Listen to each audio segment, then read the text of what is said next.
हर हर महादेव। ओम नमः शिवाय। दोस्तों, आप सबको सावन की बहुत बहुत शुभकामनाएं। दोस्तों, ये श्रावण मास और सोमवार आप सबके लिए मंगलमय हो। आज सर्वप्रथम अभिषेक भोले बाबा का इंद्रदेव ने ही कर दिया सुबह से बारिश करके।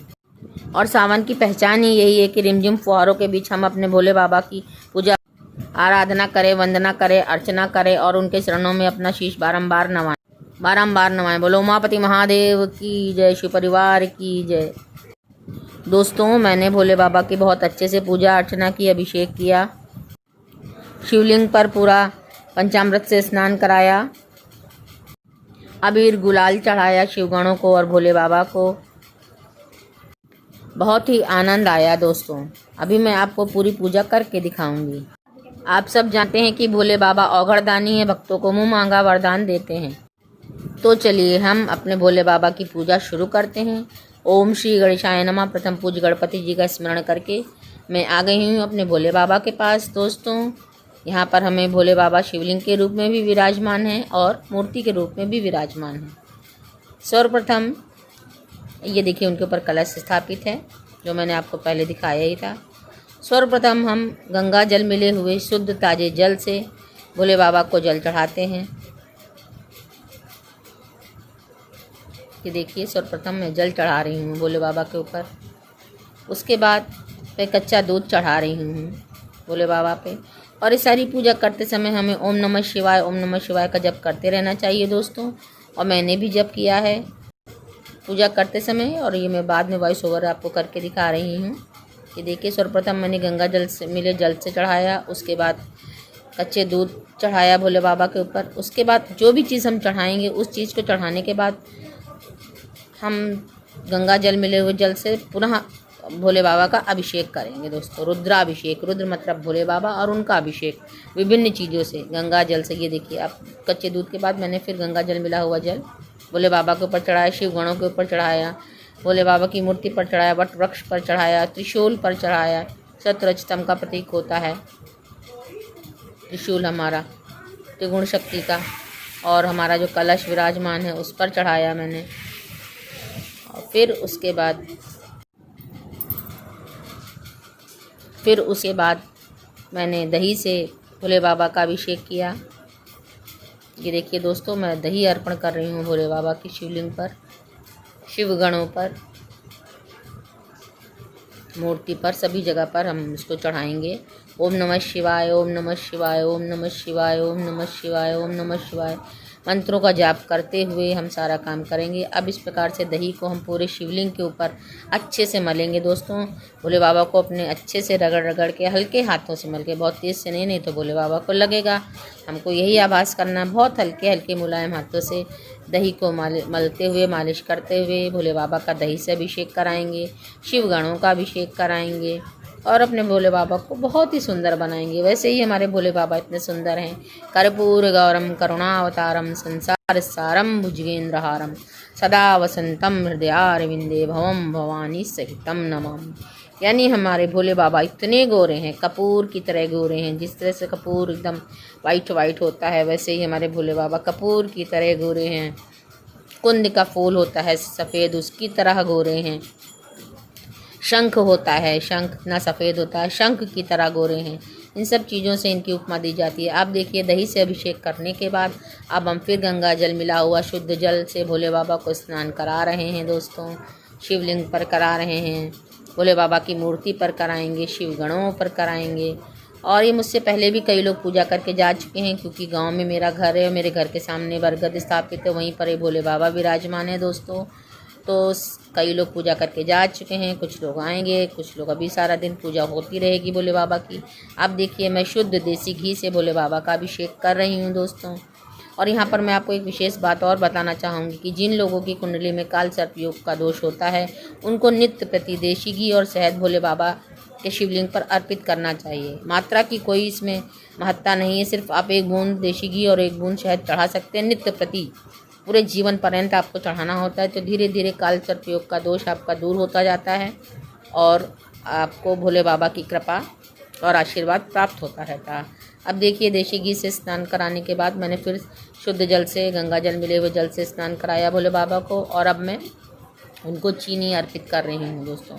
दूध, दही, घी, शहद और चीनी, ये 5 चीज़ों से पंचामृत स्नान हम लोग भोले बाबा का अभिषेक और स्नान करते हैं। मगर मुझे शहद नहीं उपलब्ध हो पाया लॉकडाउन और कोरोना के चलते हुए, तो जो चीज़ें मुझे उपलब्ध हो गई आसानी से, उन्हीं से मैं अपने भोले बाबा का, देवाधिदेव महादेव का, मेरे आराध्य देव का, मेरे इष्ट देव का, मेरे आदि गुरु शिव शंकर महादेव का मैं अभिषेक कर रही हूँ। सावन का पहला सोमवार है दोस्तों आज, और इस बार 5 सोमवार पड़ रहे हैं, तो प्रति सोमवार को हम लोग इसी तरीके से पूजा अर्चना करेंगे और आपको वीडियो बना करके दिखाते रहेंगे, ताकि आप लोगों को अगर उस चीज़ें नहीं मालूम है तो वो आपको इसको देखने से ज्ञात हो जाए और आप भी अपने घर में, अपने घर के मंदिर में अच्छे से पूजा भोले बाबा की कर सकें, उनकी कृपा प्राप्त कर सकें।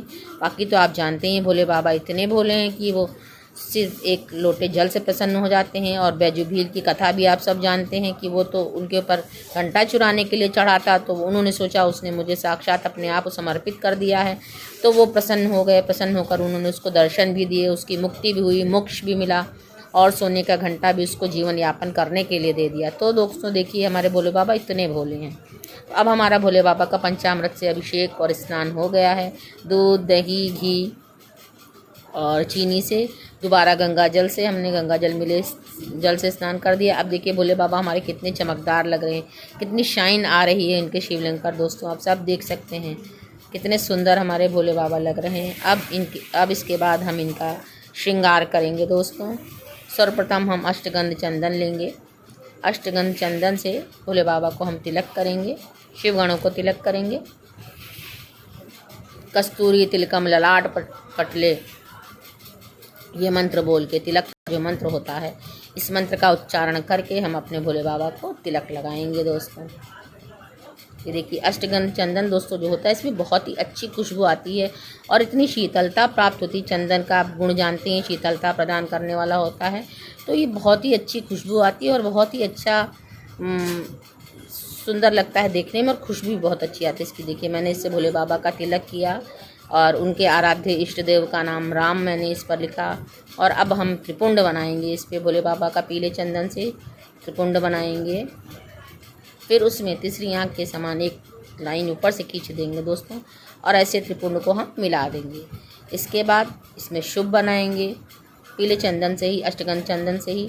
ये पीला चंदन भोले बाबा को बहुत पसंद है, अष्टगंध चंदन पसंद है। सफ़ेद चंदन दोस्तों उन पे चढ़ता है, इन पे रोली और सिंदूर नहीं चढ़ता है, चंदन चढ़ता है, भस्म चढ़ती है। अब हम शिवगणों पर भी चंदन लगा रहे हैं दोस्तों। आप देख रहे हैं शिवगण भी कितने चमकदार लग रहे हैं दही और देशी घी के स्नान और अभिषेक से। ये सत्वरजतम का प्रतीक हमारा पिनाक त्रिशूल है भोले बाबा का। वासुकी नाग है इनके गले में और पिनाक त्रिशूल है, उसको भी हम लोग अष्टगंध चंदन लगा रहे हैं। नाग देवता को भी, भोले बाबा को भी, त्रिशूल को भी। और बरगद का पेड़ हमारा वट वृक्ष महाराज है, अक्षय वट है, उनको भी तिलक लगाते हैं। शुभ और ओम जो भोले बाबा का ओंकार मेन मंत्र है, ओम नमः शिवाय, ओम नमः शिवाय, ओम में ही समाहित हैं, तो ओम को भी हम लोग अष्टगंध चंदन से ही बनाते हैं। इस प्रकार से हम अपने भोले बाबा का श्रृंगार कर रहे हैं। और ये पूजा करने में दोस्तों जितना आनंद आता है मैं उसका वर्णन नहीं कर सकती। अब उसके बाद हम भोले बाबा के ऊपर ये काले तिल अर्पण कर रहे हैं, शिवगणों पर अर्पण करेंगे और वट वृक्ष पर, सभी जगह पर अर्पण करेंगे तिल। और दोस्तों हमको इसमें सब सामग्री चढ़ाते समय ओम नमः शिवाय, ओम नमः शिवाय, ओम नमः शिवाय मृत्युंजय महादेवाय नमः, ओम नमः शिवाय मृत्युंजय महादेवाय नमः, इस तरीके से बोलना है। और अब अक्षत अर्पण करने हैं हमें शिवगणों पर, भोले बाबा पर। और दोस्तों शिव मुट्ठी का भी नाम आपने सुना होगा, जो 5 सोमवार पड़े हैं, इसमें प्रत्येक सोमवार को अलग अलग चीज़ों की एक एक मुट्ठी हम भोले बाबा पर अर्पण करते हैं। तो प्रथम सोमवार को हम अक्षत यानी चावल, जी हाँ, जो टूटे हुए ना हो, अक्षत, इसकी एक मुट्ठी, ये देखिए एक मुट्ठी भोले बाबा के ऊपर समर्पित कर रहे हैं, भोले बाबा को चढ़ा रहे हैं दोस्तों। इस प्रकार से हमारी ये पूजा का दूसरा सेगमेंट पूरा हुआ। अब इसके बाद हम फूल, बेलपत्र, धतूरा आदि चीज़ें चढ़ाएंगे भोले बाबा को। मैं सब चढ़ाती जाऊंगी और आपको प्रत्येक चीज़ दिखाती भी जाऊंगी, नाम भी बताती जाऊंगी। ओम नमः शिवाय, ओम नमः शिवाय, ओम नमः शिवाय का जप निरंतर चलता रहता है। पूरे प्रक्रिया में वो जप हमारा टूटता नहीं है। इसके साथ ही दोस्तों मैंने शिव चालीसा का पाठ किया, रुद्राष्टकम का पाठ किया, शिव पंचाक्षर स्त्रोत का पाठ किया और शिव की स्तुति की। और ये सारी पूजा संपूर्ण करने के बाद भोले बाबा की आरती भी की और उनसे अपनी गलतियों की और पूजा में जो त्रुटियां हो गई हैं उसकी क्षमा भी मांगी और सारे जगत के कल्याण के लिए उनसे प्रार्थना भी की दोस्तों।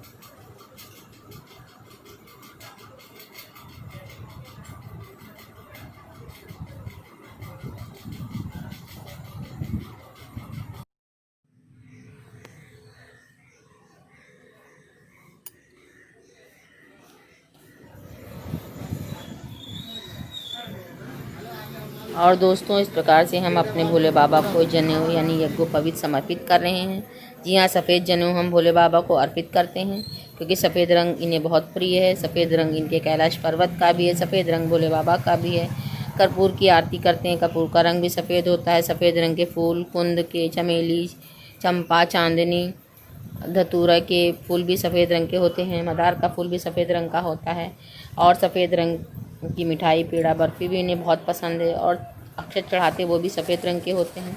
तो कुल मिलाकर के हमारे भोले बाबा का सर्वाधिक प्रिय रंग सफ़ेद होता है। तो इनको हम सफ़ेद रंग का जनेऊ समर्पित कर रहे हैं। यज्ञोपवीतम परमम पवित्रम करके हम इनको यज्ञोपवीत पहना रहे हैं दोस्तों। और इसके बाद हम इनको कलावा यानी कि मौली अर्पित करेंगे। उसका भी एक मंत्र होता है, दानवेंद्रो बलिराजायन वध्यो महाबली त्वं रक्षसी मां कुल चलमा चलम। ये मंत्र बोल करके हम अपने भोले बाबा को वस्त्र स्वरूप कलावा और मौली अर्पित करेंगे क्योंकि हम अभी इन्हें कोई वस्त्र नहीं दे पा रहे हैं। तो उस वस्त्र के अभाव में हम इनको कलावा को मौली रूप में समर्पित कर रहे हैं दोस्तों। और इस पूरी प्रक्रिया में हमारा मंत्र जप चलता रहेगा। ओम नमः शिवाय, ओम नमः शिवाय, ओम नमः शिवाय मृत्युंजय महादेवाय नमः, ओम नमः शिवाय मृत्युंजय महादेवाय नमः, ओम नमः शिवाय मृत्युंजय महादेवाय नमः चलता रहेगा दोस्तों।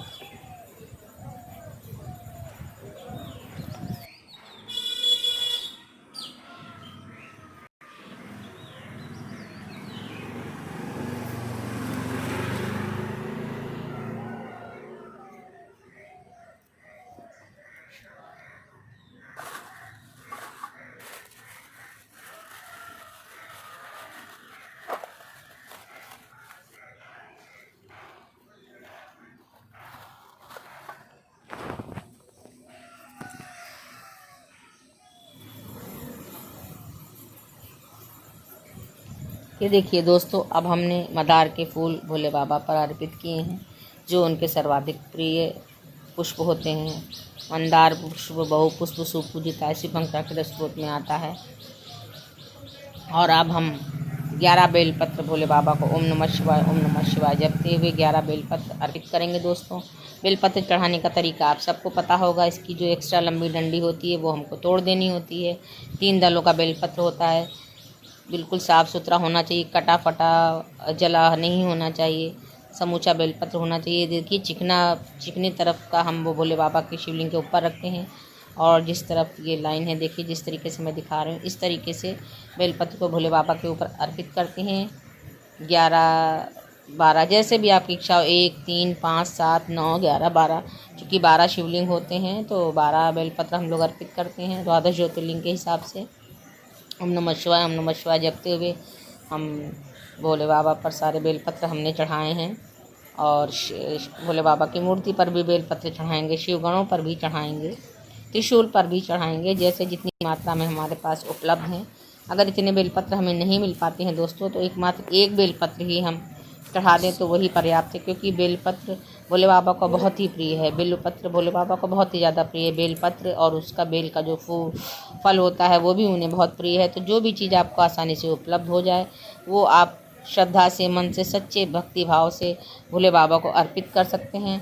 भोले बाबा शहर से प्रसन्न हो जाते हैं दोस्तों। सबसे ज़्यादा आसानी हमें भोले बाबा की पूजा में यही होती है कि हमको कुछ भी एक्स्ट्रा बर्डन नहीं लेना पड़ता है, कोई ज़्यादा भागदौड़ नहीं करनी पड़ती। जो चीज़ें हमारे घर में, हमारे पूजा घर में या हमारे आसपास माहौल में उपलब्ध हैं उनसे हम लेकर के भोले बाबा की पूजा कर सकते हैं, चाहे सावन का सोमवार हो चाहे वैसे सोमवार हो। और दोस्तों मेरे घर के आसपास बगीचा है, वहाँ पर ये मदार के फूल लगे हुए हैं तो बड़ी सौभाग्यशाली हूँ मैं। वहीं से फूल ले करके ये देखिए भोले बाबा पे अर्पित कर दे रही हूँ। उनका सबसे प्रिय पुष्प है। मेरे यहाँ धतूरा भी लगा हुआ है, मदार भी लगा हुआ है और ये पड़ोस का छोटा सा बच्चा भी पूजा करने अभी आया था दोस्तों, तो मैंने उसको भी पूजा करवाई, तो इसीलिए उसका वीडियो नहीं शूट किया है दोस्तों। ये आपको ब्लैंक इसीलिए दिखाई पड़ रहा है। उसकी पूजा भी मैं बीच बीच में करवा रही हूँ, अपनी पूजा रोक रोक करके, क्योंकि छोटा बच्चा है वो बाएं उल्टे हाथ से जल चढ़ा, तो सीधे हाथ से मैंने उसको जल चढ़वाया भोले बाबा पे, शिव गणों पे, कलश पे, सब जगह उसकी पूरी पूजा करा करके फिर मैं अपनी पूजा कर रही हूँ। अब देखिए मैं भोले बाबा पे उनका प्रिय फल जो धतूरा होता है, धतूरा चढ़ा रही हूँ। धतूरे के फूल भी चढ़ाऊँगी मैं। ये देखिए शिव गणों पर बेलपत्र चढ़ा रही हूँ मैं। ये सारी सामग्री है दोस्तों। ये पूजा की बाल्टी है, इसमें शुद्ध गंगा जल मिला हुआ जल है, और ये पूजा का बर्तन, इसमें मैं सारी सामग्री में सब लाई हूँ मैं दोस्तों। सभी चीज़ें रखी हैं मैंने, जो भी उपलब्ध हो पाई भोले बाबा की कृपा से। अब ये देखिए भांग उनको बहुत प्रिय होती है, तो हरे भांग की ताज़ी ताज़ी पत्ती भोले बाबा पर अर्पित कर रही हूँ। जैसे कि आप सब जानते हैं भोले बाबा भांग के नशे की मस्ती में चूर रहते हैं, मस्त रहते हैं, और वही अपने भक्तों को मस्ती देते हैं कि स्वस्थ रहो, मस्त रहो। तो स्वस्थ भी हमें भोले बाबा ही करेंगे, मस्त भी भोले बाबा करेंगे। और दोस्तों भक्ति की मस्ती में जो मस्त रहता है उसको कोई कष्ट नहीं होता। भोले बाबा की कृपा और उनका आशीर्वाद सदैव उसके ऊपर बना रहता है।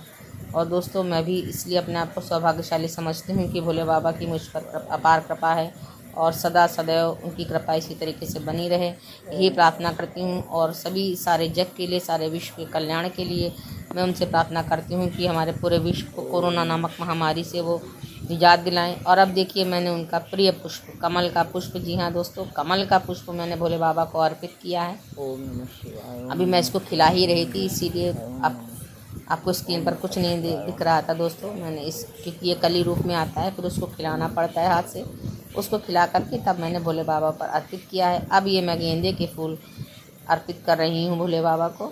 ये देखिए कितने सुंदर हमारे भोले बाबा लग रहे हैं। देखिए दोस्तों जनेऊ पहनाया है मैंने, उनको बेलपत्र चढ़ाया है, भांग चढ़ाई है, मदार के फूल चढ़ाए हैं, कमल का फूल चढ़ाया है। अब त्रिशूल पर गेंदे के फूल चढ़ा रही हूँ मैं। अब शिवलिंग पर भी मैं गेंदे के फूल चढ़ाऊँगी दोस्तों। और धीरे धीरे इनका श्रृंगार, ये देखिए गेंदे के फूल मैंने उनके चरणों में अर्पित किए दोस्तों। और अब भोले बाबा का सबसे प्रिय पुष्प कनेर का, जी हाँ पीला कनेर का पुष्प भोले बाबा को सर्वाधिक प्रिय होता है। इसका भी पेड़ मेरे यहाँ लगा हुआ है। ये देखिए मैं वट वृक्ष पर इसको विराजमान कर रही हूँ। और ये देखिए शिव भोले बाबा की मूर्ति पर भी मैंने इसको विराजमान किया। त्रिशूल है, वासुकी नाग है, डमरू है, सब कुछ उनकी मूर्ति में है। और ये मैं शिवलिंग पर भी भोले बाबा का प्रिय पुष्प, कनेर का प्रिय पुष्प अर्पित कर रही हूँ। शिवगणों पर चढ़ाऊँगी, त्रिशूल पर चढ़ाऊँगी, सभी जगह पर चढ़ाऊँगी। तो दोस्तों इस प्रकार से जो चीज़ आपके घर के आसपास, आपके गार्डन में है, मिल जाए आपको, भांग, धतूरा, मदार, कनेर, जो भी चीज़ आसानी से मिल जाए आप चढ़ा सकते हैं। जो चीज़ बाज़ार से मिल जाए आप चढ़ा सकते हैं। इसमें परेशान होने की कोई ज़रूरत नहीं। ये देखिए हमारे शिवगण और शिवलिंग कितने चमकदार लग रहे हैं दोस्तों। दही, जैसे आप सब जानते हैं, दही और देसी घी से बहुत चमक आती है, वो साक्षात आप परिणाम देख रहे हैं। शुद्ध गाय के दूध से मैंने स्नान कराया। आप तो जानते ही हैं गाँव में हमारे गाय है, वहीं से शुद्ध दूध आता, उस कच्चे दूध से मैंने भोले बाबा को स्नान कराया। देसी घी से स्नान कराया और दही से स्नान कराया। और ये सब करने में मुझे बहुत ही आनंद आया दोस्तों, क्योंकि बस सुबह सुबह से बारिश हो रही है दोस्तों, तो थोड़ा सा माहौल आसपास का बारिश वाला हो गया है थोड़ा सा, तो उस वजह से थोड़ी सी प्रॉब्लम हो रही है। और कोई बात नहीं, बाकी भोले बाबा की दया कृपा है, सदा बनी रहे, सर्वदा बनी रहे दोस्तों। हर बार पिछले 4 साल से सावन में मैं मंदिर में ही पूजा करती थी, भोले बाबा के मंदिर में ही रहती थी, माता महाकाली के मंदिर में रहती थी और उनकी पूजा सेवा करती थी। मगर इस बार चूँकि मैं अपने घर पे ही हूँ, तो मैं यहीं पर अपने भोले बाबा की पूजा कर रही हूँ। नहीं तो मैं मंदिर की आप लोगों को वीडियो दिखाती। मैं वहाँ डेली अलग अलग तरीके से रुद्राभिषेक होता था, डेली अलग अलग तरीके से मैं भोलेनाथ को सजाती थी। मेरे पास कुछ फ़ोटोएँ पड़ी हुई हैं पहले की, वो सब मैं आपके पास शेयर करूँगी आप लोगों के साथ। अब देखिए मैंने कलावा भोले बाबा को अर्पित कर दिया, शिवलिंग को अर्पित कर दिया है। और ये भोले बाबा की मूर्ति पर भी मैं मौली यानी कलावा, बस रूपी कलावा दे रही हूँ उन्हें। बाकी जब मैं बाद में रुद्राभिषेक करूँगी पूरे सावन भर में कभी भी, तो उसकी वीडियो बनाकर भी मैं आप लोगों को अवश्य दिखाऊंगी दोस्तों। इस प्रकार से ये धीरे धीरे मेरी पूजा पूर्ण होने की तरफ बढ़ रही है। जो जो चीज़ें मुझे उपलब्ध थी उन सब से मैं भोले बाबा की पूजा कर रही हूँ दोस्तों। ओम नमः शिवाय, ओम नमः शिवाय, ओम नमः शिवाय, ओम नमः शिवाय, ओम नमः शिवाय, ओम नमः शिवाय का जप भी निरंतर चल रहा है दोस्तों। बीच बीच में स्क्रीन पे आप लोगों को कुछ नहीं दिखाई पड़ा तो उतनी देर के लिए मैं कुछ कर रही हूँ दोस्तों। दूसरे लोग आ जा रहे हैं तो इसलिए जो है वो स्क्रीन आप लोग को ब्लैंक दिखाई पड़ी है। आप माइंड मत करिएगा प्लीज़। आप मेरी पूजा को और मेरी भक्ति भावना को सम्मान दीजिएगा। और भोले बाबा मेरे ही नहीं सभी के जगत के माता पिता हैं। तो भोले बाबा माता पार्वती सभी के ऊपर अपने दया दृष्टि बनाए रखें, कृपा बनाए रखें, यही कामना करती हूँ मैं। सावन के पहले सोमवार की आप सबको बहुत बहुत बधाई और शुभकामनाएं। भोले बाबा सदा सर्वदा सबकी रक्षा करते रहें और सब पर अपनी कृपा दृष्टि बनाए रखें। ओम नमः शिवाय, ओम नमः शिवाय, ओम नमः शिवाय, ओम नमः शिवाय, ओम नमः शिवाय, ओम नमः शिवाय, ओम नमः शिवाय।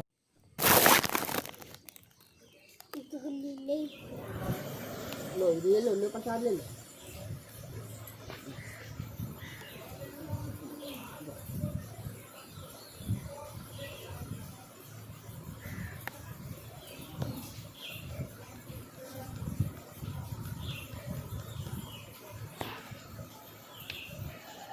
दोस्तों आप सब जानते हैं कि सावन के सोमवार में व्रत का कोई बहुत ख़ास नियम नहीं है। जो लोग व्रत रहते हैं वो कोई लोग फलाहारी व्रत रहते हैं, कोई मीठा अनाज खाते हैं, कोई नमकीन अनाज खाते हैं, कोई कुछ भी नहीं खाता है। तो सबकी अपनी अपनी श्रद्धा सामर्थ्य और शक्ति के अनुसार है। जिससे जैसा सध जाए वो वैसा व्रत करे। भोले बाबा कोई ख़ास नियम नहीं बताते हैं। और इसकी पूजा 3 प्रहर को की जाती है, सुबह, दोपहर और शाम को। और शाम का समय जो प्रदोष का समय होता है उस समय की हुई पूजा को भोले बाबा सहर्ष स्वीकार करते हैं, आपको मुँह मांगा वरदान देते हैं। तो इनकी जो कथा है वो कथा भी मैंने पढ़ी, वो कथा सब लोगों को मालूम ही होगी। जो एक बनिया था, उसके एक बेटा, उसके पुत्र नहीं होता था, भोले बाबा की पूजा करता था और उनकी पूजा से क्योंकि उसके भाग्य में संतान का सुख नहीं था, मगर माता पार्वती ने उसकी भक्ति भावना को देखकर भोले बाबा से प्रार्थना की कि इसको पुत्र प्राप्ति का वरदान दो। तो भोले बाबा ने पुत्र प्राप्ति का वरदान तो दिया, मगर कहा वो अल्पायु होगा, यानी मात्र 12 वर्ष की उसकी आयु होगी, उसके पश्चात वो मृत्यु को प्राप्त हो जाएगा। मगर फिर जो है भोले बाबा की वो पूजा अर्चना करता रहा और भोले बाबा की दया से उसके पिता ने उस सब कुछ जानकर भी उसी प्रकार से भक्ति भावना का पूजा करता रहा। और फिर उसके मामा को बुला करके उसको भेज दिया काशी जी पढ़ने के लिए। मामा भांजे दोनों काशी जी पढ़ने ले गए। तो फिर रास्ते में उसको एक राजा का महल पड़ा मिला। महल में रानी की शादी, राजकुमारी की शादी हो रही थी। तो उसका जो वर था वो एक आँख से काना था। तो उसके पिता ने देखा राजकुमार ये बनिए के लड़के को, ये बहुत ही खूबसूरत था। तो उसके मामा से उन्होंने रिक्वेस्ट करी कि इससे मेरी दे दो शादी कराने के लिए, शादी के बाद आपको वापस कर देंगे। तो उन्होंने कहा चलो कोई बात नहीं, हम तो धर्मार्थ कार्य कर ही रहे हैं तो ये भी इसका काम बना देते हैं। मगर जब राजकुमारी से शादी के बाद जाने लगा तो राजकुमारी की चुन्नी के पल्ले पर उसने लिख दिया कि तुम्हारा ब्याह मेरे साथ हुआ, मगर जिसके साथ तुम्हें भेजेंगे वो एक आँख से काना है। तब जब राजकुमारी ने अपने पल्ले पर ये लिखा हुआ पाया तो उसने उस काने राजकुमार के साथ जाने से मना कर दिया और कहा इसके साथ मेरा विवाह नहीं हुआ है, मैं इसके साथ नहीं जाऊंगी। तब उसके पिता ने पूछा तो राजकुमारी ने पूरी कहानी बता दी। मगर वो लोग उसी तरह से करके अपना आगे चले गए और काशी पहुंच गए। वहाँ पूजा पाठ करने लगे, यज्ञ और दान दक्षिणा लोगों को देने लगे, ब्राह्मणों को भोजन कराने लगे। फिर इस तरह से जब उसकी आयु पूरा होने का दिन आया तो उसने कहा मामा मेरी तबीयत खराब लग रही है। मामा ने कहा तुम अंदर जाकर लेट जाओ। वो लेट गया, उसके प्राण पखेरु हो गए। मामा पूजा कर रहे थे। पूजा करने के बाद उन्होंने देखा तो चिल्लाने लगे, रोना पीटना मचाने लगे। उस संयोग से उसी समय भोलेनाथ और माता पार्वती उधर से गुजर रहे थे। तो उन्होंने उसकी आवाज़ सुनी तो माता पार्वती ने कहा देखो कौन रो रहा है। तब पास जाकर देखा तो पता चला ये तो वही लड़का है जो अल्पायु था। प्रभु ने कहा इसकी आयु पूर्ण हो चुकी, मगर माता ने कहा अरे आप इसको और आयु दीजिए, नहीं तो इसके माँ बाप मर जाएंगे इसके बिना। तो भोले बाबा ने कहा मैंने तो तुम्हें पहले ही कहा था कि इसको और आयु नहीं है।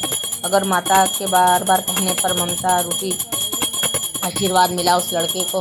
फिर भोले बाबा ने उसको दीर्घायु का वरदान दे दिया। और क्योंकि वो भी शिव भक्त था और उसकी पूजा किया करता था भोले बाबा का, तो पूजा का भी उसको फल मिला और भोले बाबा ने उसको दीर्घायु कर दिया। फिर वापस लौटते समय वो लोग उसी महल में पहुँचे जहाँ उसकी शादी हुई थी। तो उन लोगों ने पहचान लिया, घर ले जाकर उसका बहुत आदर सत्कार किया और राजा ने अपनी बेटी के साथ बहुत सा दान दहेज दे करके भेज दिया। वहाँ उसके माता पिता यही प्रण करके बैठे थे कि हमारा बेटा सकुशल आ जाएगा तो हम जिंदा रहेंगे, नहीं तो अपनी छत से कूद कर जान दे देंगे। तब मामा ने आकर बताया कि आपका बेटा बहू और बहुत सारा दहेज सामान लेकर आया है और सब कुछ साल है, स्वस्थ है, जीवित है।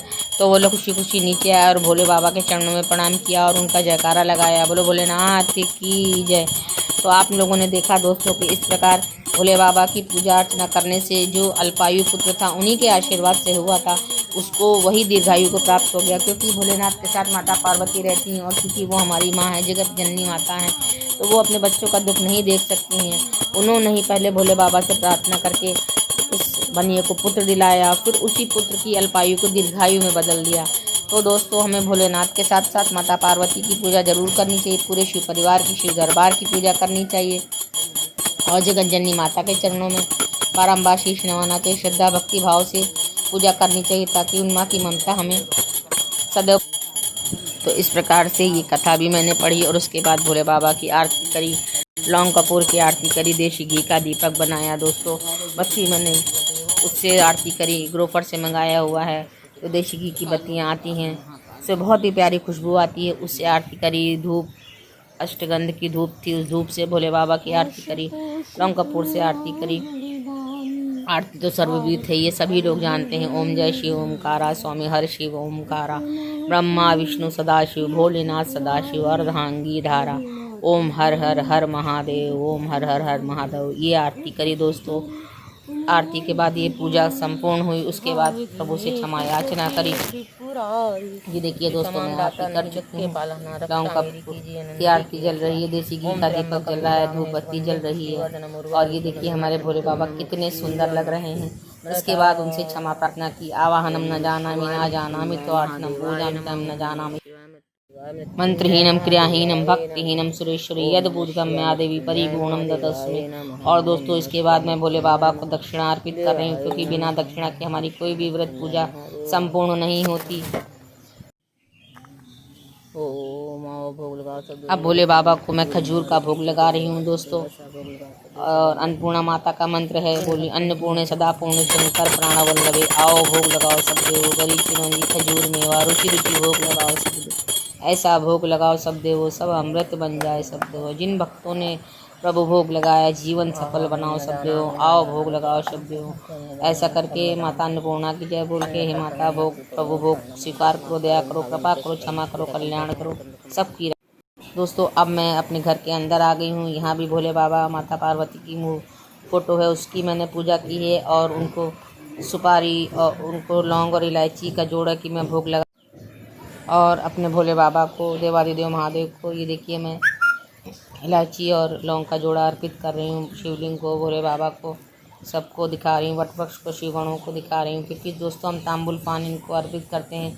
पान सुपारी लौंग इलायची, तो पान और सुपारी मुझे नहीं उपलब्ध हो पाया, लौंग इलायची उपलब्ध हो पाई, जिसका बीड़ा बनाते हैं हम, तो हमने वो लौंग इलायची भोले बाबा पर अर्पित कर दी है दोस्तों। अपनी श्रद्धा सामर्थ्य अनुसार मैंने पूजा करी है। जो भी कुछ मुझे चीज़ें मिल पाई हैं, मुझे पूरी उम्मीद, ये पूरा विश्वास है कि भोले बाबा मेरी पूजा को स्वीकार करेंगे, मेरी गलतियों को क्षमा करेंगे और सदा अपनी कृपा दृष्टि और अपना आशीर्वाद हम सब पर बनाए रखेंगे। ओम नमः शिवाय, ओम नमः शिवाय, ओम नमः शिवाय। ये देखिए मैं आपको दोस्तों अपने घर के मंदिर का व्यू दिखा रही हूँ। कितनी प्यारी फ़ोटो लग रही है दोस्तों। इस सुंदर परिवार का दृश्य है। शिव जी, गणेश जी, माता पार्वती जी, इनको भी मैंने यज्ञोपवीत पहनाया है दोस्तों। खजूर का भोग लगाया है, चंदन का तिलक लगाया, माता पार्वती को सिंदूर लगाया, गणेश जी को सिंदूर लगाया, दक्षिणा अर्पित करी है, फूल बेलपत्र आदि सब कुछ चढ़ाया। ये देखिए दोस्तों बेलपत्र, भांग, गेंदे का फूल, पीला चंदन, सिंदूर, खजूर, कनेर का फूल, दक्षिणा, सभी कुछ भोले बाबा के चरणों में अर्पित किया। अब गेंदे का फूल चढ़ा रही हूँ। ये देखिए भोले बाबा की तस्वीर पे, ये शालिग्राम भगवान के ऊपर, ये हमारे काशी विश्वनाथ जी हैं।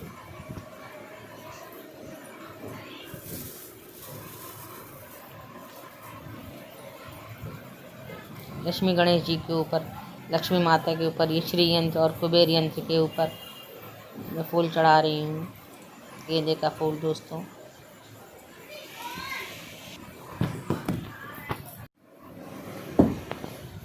और दोस्तों यहाँ पर बैठ कर के मैंने भोले बाबा की कथा पढ़ी है और उनकी आरती करी है। यहाँ पर भी मैंने देसी घी की बत्ती जला कर रखी है, धूप बत्ती जलाई है और उसको जला करके दिया धूप बत्ती जला करके बैठ के कथा पढ़ी है उनके चरणों में। उसके बाद यहाँ पर भी मैंने भोले बाबा की आरती करी है, क्षमा प्रार्थना करी है और सबके लिए दया दृष्टि की भीख मांगी है। आशुतोष तुम अघड़दानी, आरती हरहु दीन जन जान। विश्वनाथ ममनाथ पुरारी, महिमा त्रिभुवन विदित तुम्हारी। जो तप करे कुमारी तुम्हारी, भाव ही मेट सके त्रिपुरारी। शिव समान दाता नहीं, जग के पालनहार, रक्षा नंदी के असवार। अब भोले बाबा का प्रिय डमरू हम लोग बजा रहे हैं दोस्तों। इसकी आवाज़ आपको सुनाई पड़ेगी, ज़रूर सुनाई पड़ेगी। मैं भोले बाबा को डमरू बजा कर रिझा रही हूँ, आप सब भी रिझाइए।